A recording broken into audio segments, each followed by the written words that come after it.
আমি যাইতাছি গা, থাক তাহলে। তুই কই যাইতেছিস গা এই কাগজ টাগজ নিয়া? বাইরে যাইতাছি গা, 4 লাখ টাকা বেতন, বইয়া বইয়া।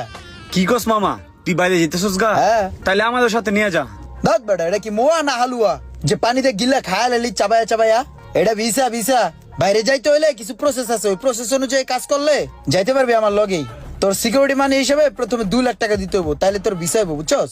এখন কি 2 লাখ টাকা দিতে পারবি তুই সিকিউরিটি মানি হিসাবে? হ্যাঁ মামা, আমার 2টা গরু কেনার জন্য 2 লক্ষ টাকা আমি রাখছি। ওই টাকাটা আমি তোকে দিয়ে দিতেছি, তুই আমার বিদেশ লয়ে যা।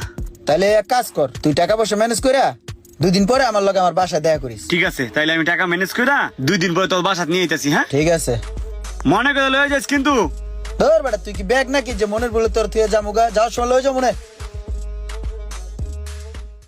সবারই ভিসা গুলো রেডি, যাই দেই কে কোথায় আছে। ও রোমান, কিরে কই যাস? কই যাইতেছি মানে বেটা? আমি তো তোর কাছেই যাইতেছিলাম টাকা লইয়া।